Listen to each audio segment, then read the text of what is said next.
सबसे पहले मैं सभी अपने पत्रकार साथियों का बहुत बहुत धन्यवाद देना चाहता हूं। जब से इस प्रेस ऑडिटोरियम में हम लोग मिल रहे हैं, लगातार समाजवादी पार्टी में लोगों को जोड़ने का काम हो रहा है। मुझे तो ये लगता है कि ये हॉल बड़ा शुभ है और ये जो साथी हमारे पुराने जानते होंगे, अगर इस हॉल का इतिहास निकालेंगे तो आप जान जाएंगे कि सरकार भी इसी हॉल से बनी थी। इसलिए मैं आपका स्वागत करता हूं और साथ ही साथ कांग्रेस पार्टी से रही सांसद अनु टंडन जी का मैं बहुत बहुत स्वागत करता हूं, बहुत बहुत धन्यवाद देता हूं। साथ ही साथ इनके साथ बड़ी संख्या में जो लोग आए हैं, जो हम लोगों को देख भी सकते हैं, सुन भी रहे हैं, मैं एक एक साथी सहयोगी का स्वागत करता हूं। वहीं जो हमारे बहुत महत्वपूर्ण नेता रहे, जो जुड़े रहे आपके साथ, अंकित परियार, मैं इनको बधाई देता हूं, आज समाजवादी पार्टी में शामिल हो रहे हैं। शशांक शेखर शुक्ला जी, जो पूर्व में बहुत तैयारी कराते थे किसी दल की, आने वाले समय में हमारे दल की तैयारी कराएंगे।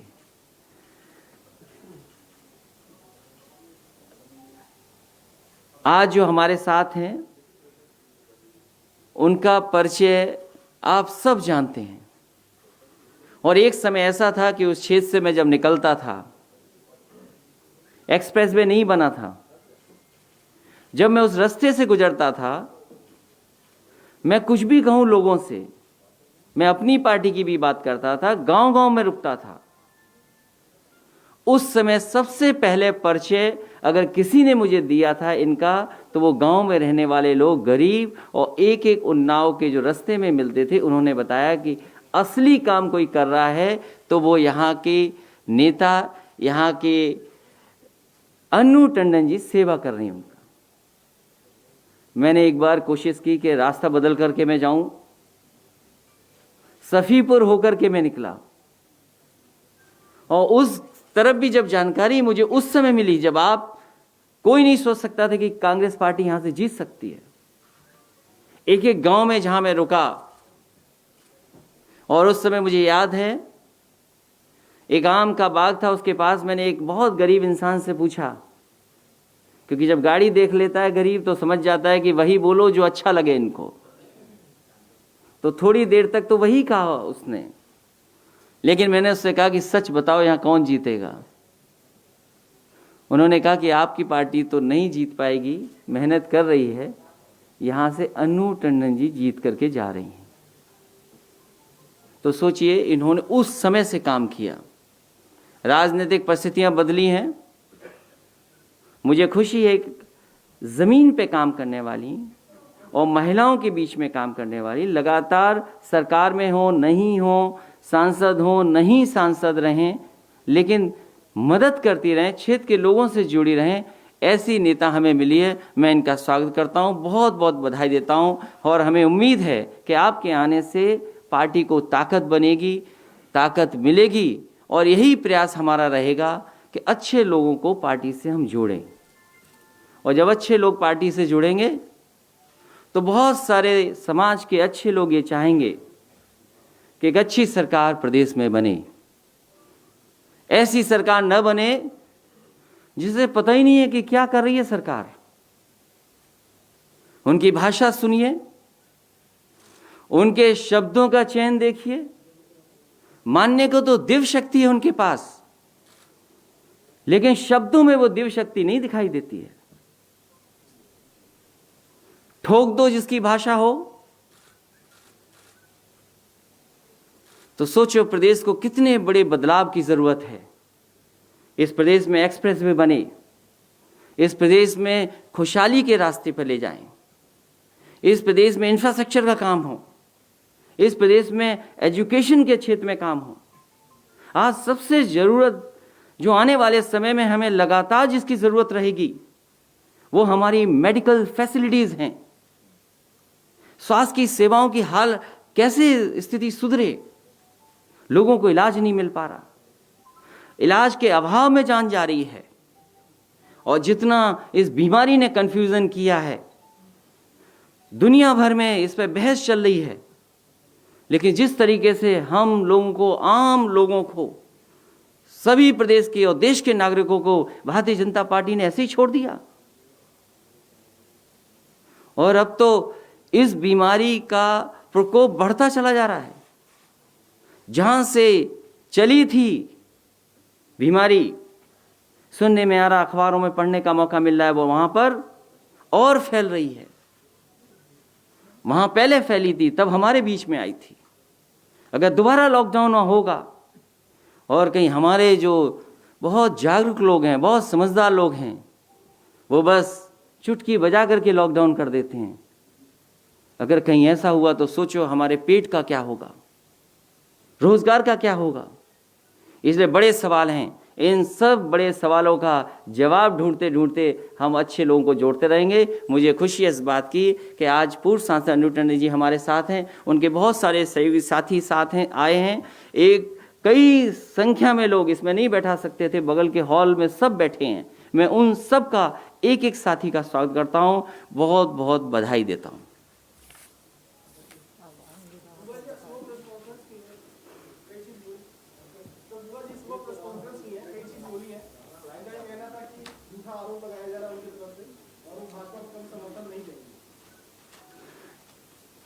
आपसे ज्यादा जागरूक कोई नहीं है, और थोड़ी बहुत कमी हो, हमारे सीनियर साथी बैठे हैं, वो सब बता देंगे आपको।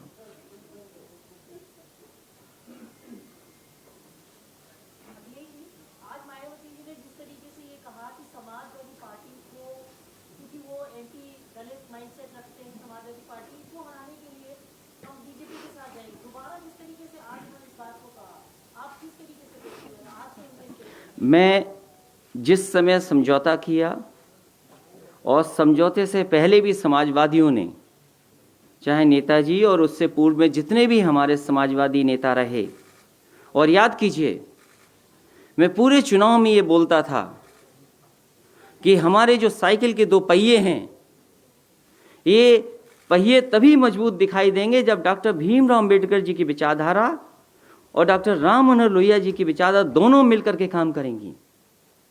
और मुझे कुछ भी छोड़ना पड़ा था, मैं उन बातों को दोबारा नहीं दोहराना चाहता हूं। मैंने साथ लिया और मेरा मकसद था कि भारतीय जनता पार्टी को रोक लें। और मुझे खुशी है इस बात की, पूरे देश में अगर किसी ने भारतीय जनता पार्टी को रोकने का काम किया तो उत्तर प्रदेश में कम से कम हम लोगों ने सीटें छीन ली। इसलिए वो गठबंधन जरूरी था, और हम किसी के खिलाफ नहीं हैं, हम सबको साथ लेकर के चलना चाहते हैं, चाहे वो समाज का कोई वर्ग हो। और जब तक हम जोड़ेंगे नहीं, तब तक भारतीय जनता पार्टी का कैसे मुकाबला करेंगे। और जो लोग ये सोचते हैं कि भारतीय जनता पार्टी को हराने के लिए वही ताकतवर हैं, तो संख्या बल भी जानते हैं आप। अभी तो चुनाव विधानसभा का आना है, एमएलसी का चुनाव तो आएगा सो आएगा। ऐसी क्या बात है कि वो एमएलसी समाजवादी पार्टी को हराना चाहते हैं, बीजेपी भी हराना चाहती है, बहुजन समाज पार्टी भी हराना चाहती है। ये राजनीति मुझे समझ में नहीं आ रही। इसीलिए मैं ये बात दोबारा कह रहा हूं कि समाजवादी पार्टी हार जाए ये बीजेपी चाहती है, समाजवादी पार्टी हार जाए ये बीएसपी चाहती है। तो ये दोनों की चाहत कहां से मिल रही है, ये सोचना आपको है। और जितना भारतीय जनता पार्टी ने नुकसान किया है दलित और पिछड़ों का, इतना नुकसान कभी नहीं हुआ होगा, और अगड़ों का भी। सोचो क्या नहीं बिक गया। जब सरकार के हाथ से सब कुछ छिन जाएगा तो संविधान ने जो हमें अधिकार दिए, बाबा भीमराव अंबेडकर जी ने जो हमें अधिकार दिए हैं, जो हमें सम्मान देने का काम किया, वो कैसे दे पाएंगे हम? कभी सोचो इस बात के लिए। अब तो हवाई जहाज बिका है, एयरपोर्ट बिके हैं, आगे और क्या ना बिक जाए। कोविड के बाद तो न जाने क्या क्या बिकेगा। तो जो बाबा भीमराव अम्बेडकर जी का सिद्धांत था, डॉक्टर राममनोहर लोहिया जी का सिद्धांत था, उस सिद्धांत पे हम लगातार काम करेंगे। दलित, पिछड़े और अगड़े सब लोगों को साथ लेकर के आगे बढ़ने का काम साइकिल और समाजवादी पार्टी करेगी।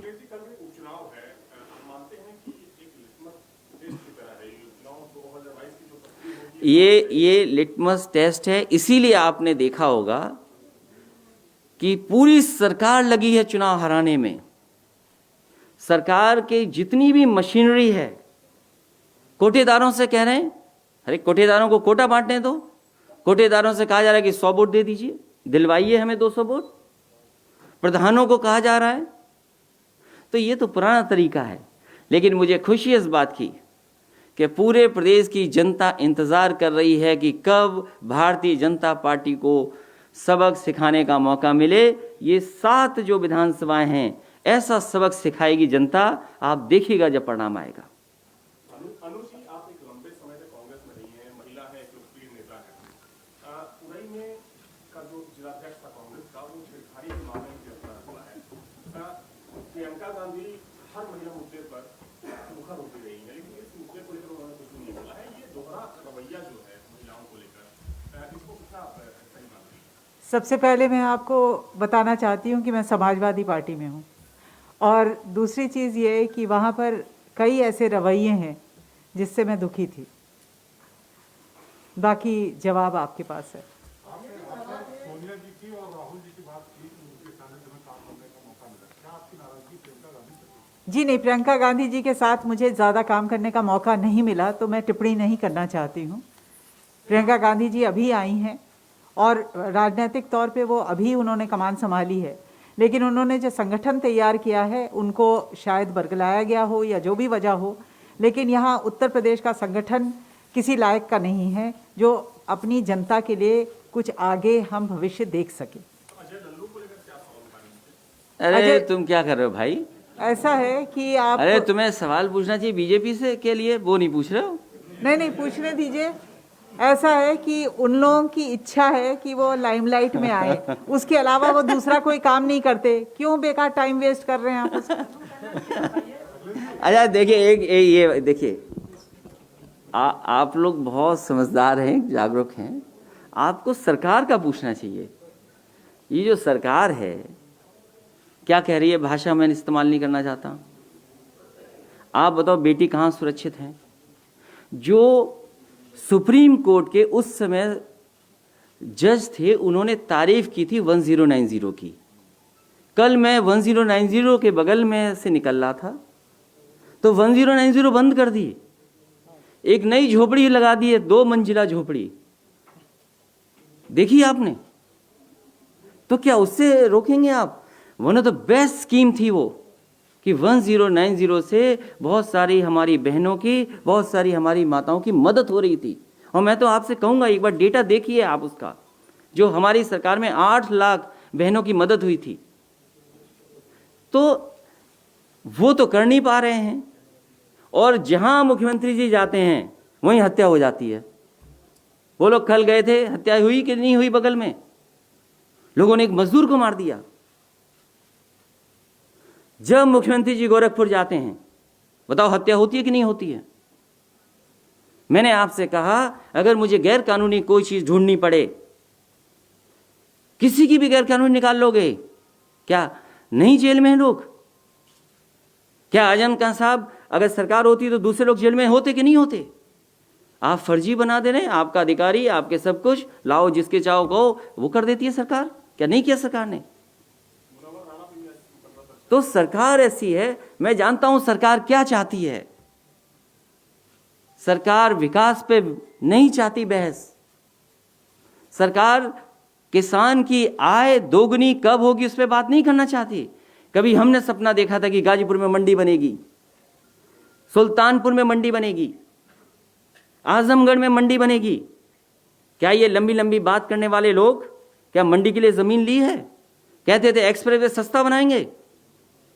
कौन नहीं चाहता कि आपने अपने लोगों को खुश करने के लिए एक्सप्रेसवे का टेंडर में बदले और स्पेसिफिकेशंस बदले।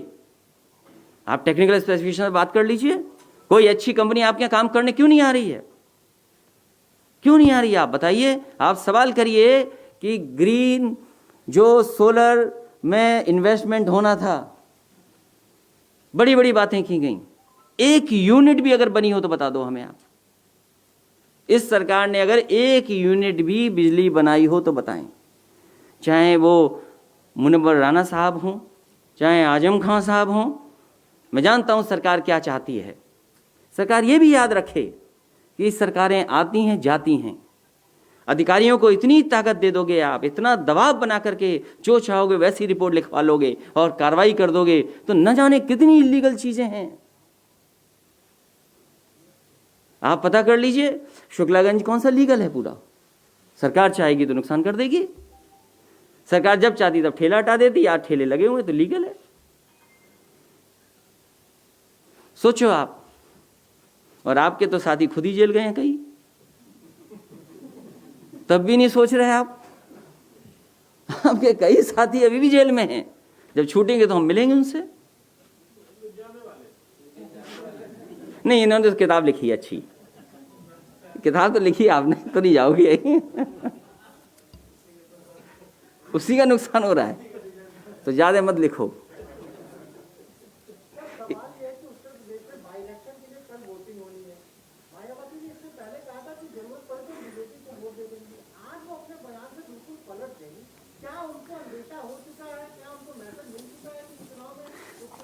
देखिए, बीजेपी हारने जा रही है, भारतीय जनता पार्टी से जनता की नाराजगी है।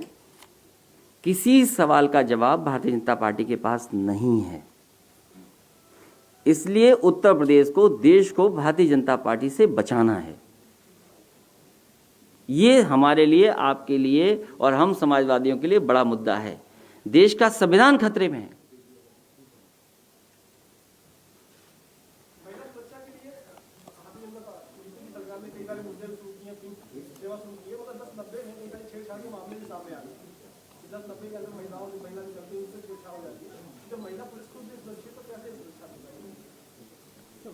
इसके लिए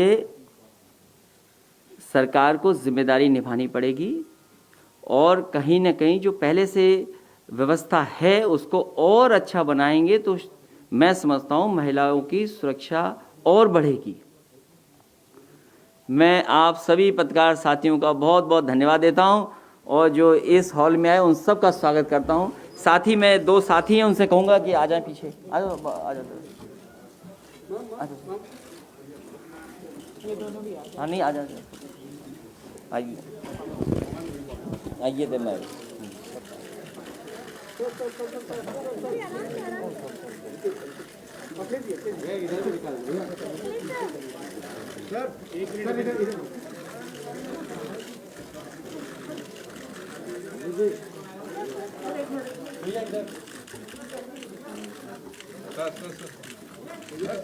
अनुजी सामने, अनुजी।